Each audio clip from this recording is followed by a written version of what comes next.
What's up, guys? Time to show off a new build I got together last night. The last golf racing was selected, so had a few options to do another golf, and went with this one. Hey, my issue there is healing over time, right? In case you follow these videos.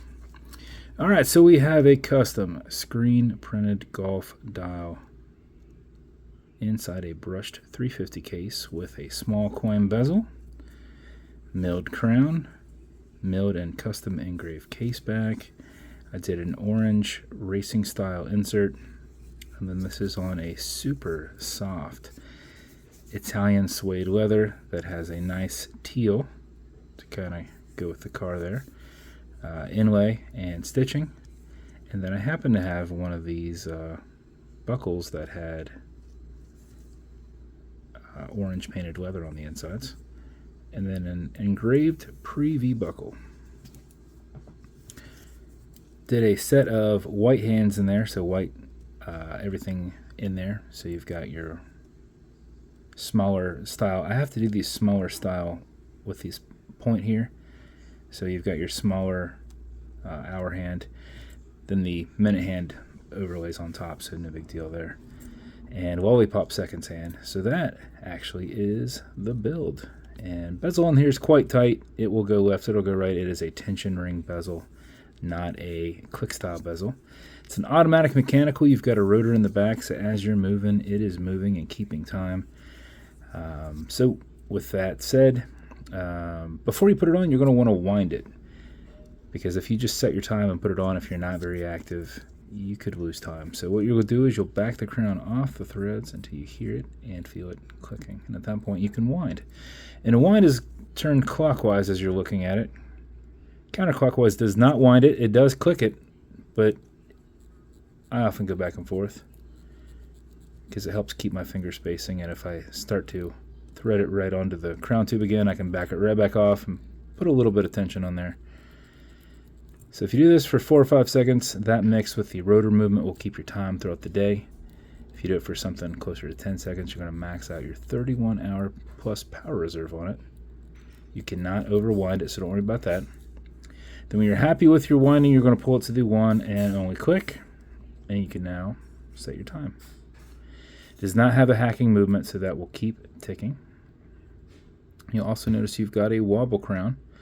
That deflects lateral pressure from going into the stem and into the movements. When you're pushing and prying on it, you are not putting any adverse pressures on anything. And obviously I cannot set the time right now because I am at my normal house, but I pulled out all of my Wi-Fi extenders, so none of my Google or Alexa's work, and I can't use my phone, and I'm not wearing a watch right now, oddly enough. So, but anyway, once you, okay, it's 3:10, you're going to push it over, get it out of that time setting, and then wind it. There you go. If you get, if it gets kind of hung up right there, back it off just a little bit, flip it around, and go back on. So it will only thread onto the crown tube in one direction, and actually one entry point. So if it gets caught on a, like another entry point where it's trying to bounce a little bit, just flip it around. You'll know what I'm talking about once you get it. If that you run into that, it's just a split second. You can correct that. But anyway, that is the build. As with every build, you're going to get matching beads. Entirely up to you how cool you are if you wear your beads. This is going to come in a slider branded golf box with an Atlas pillow inside. It's going to come with watch cleaner. This is good on all glass and metal parts. So everything here in the center, non-streaking, non-toxic, non-residue, as well as a microfiber that will keep your glass and case nice and clean. You'll also get some leather conditioner. Now, you probably will never need it, but just in case you do, apply it on the front and back of this using a rag or something along those lines. Do not use one of your microfibers that are included. You don't want that to solidify on there and then kind of rub it on there. If you get a scratch on the brushed casing, just use the green side of a Scotch-Brite and brush it in. Single passes, don't go back and forth. You'll get straight lines instead of curved lines. And then lastly, you're going to get some fine scratch remover. This is Novus 2 from Amazon, just repackaged. It's for your acrylic domed glass. You can scratch it. If you do, you'll put a tiny bit of that on it, and you'll buff it out with your included and matching microfiber.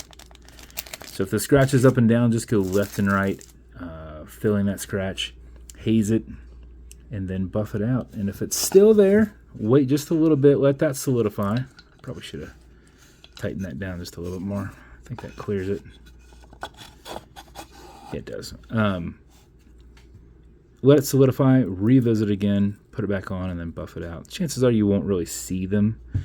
It's when you hold it up in the air that you can actually see like the imperfections in the glass.